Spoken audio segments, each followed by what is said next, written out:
As a public school parent of 4 children in District 2 elementary and middle schools, the availability of... I'm sorry, could you just say name for the record? Oh, I so we could. have, My name is Maud Marin. Thank you.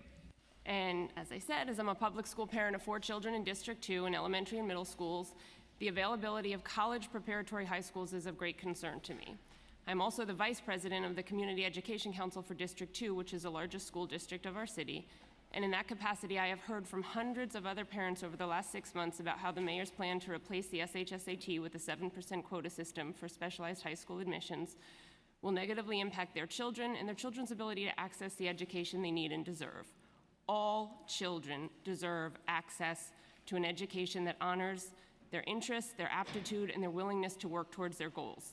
This plan does absolutely nothing to increase the number of seats at STEM-focused high schools, which over 30,000 New York City students attempt to access every year via the SHSAT.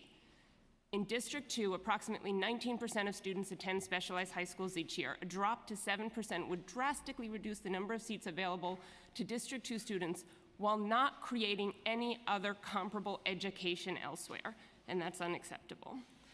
I also asked this council to consider that specialized high schools are among some of the most gender-balanced high schools of New York City's academically accelerated schools. They're 54 to 56% boys in a system that's 52% boys.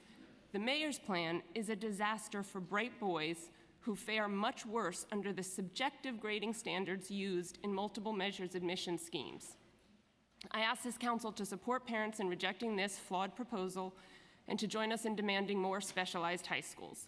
I'd also like to just make a quick point, a comment to something that I heard earlier from Maya Wiley of the School Diversity Advisory Group. She said many smart things, and I commend her for the amount of work that she's done.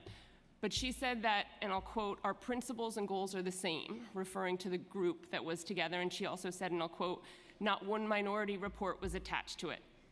I don't agree with her that that is such a great thing, because the lack of diversity of thought and opinion in a group creates an echo chamber that doesn't do anything to help bring our polarized communities together. And I think that that group and other groups that are working on diversity would do tremendously well to listen to the communities that feel so excluded by these plans. Because the desire for more diversity in our schools, I think, is shared by communities that both want to get rid of the SHSAT and that want to keep it. And I think it's deeply unfortunate that our chancellor has been setting us up in a situation where the goals for diversity and the goals for excellent schools are seen in contradiction to each other, because they shouldn't be. We New Yorkers deserve both. We deserve integrated schools where children of all different colors and all different abilities and all different ethnicities can go to school together, but where we can also have excellent schools that are helping our students prepare at the highest levels that their abilities can help them reach. And I think that parents who disagree with our chancellor should not have to be called racist all the time, because it sets up a dialogue in the city that's deeply unfortunate. And I think that we need to recognize that our shared goals can be met if we listen to each other with a more respectful tone.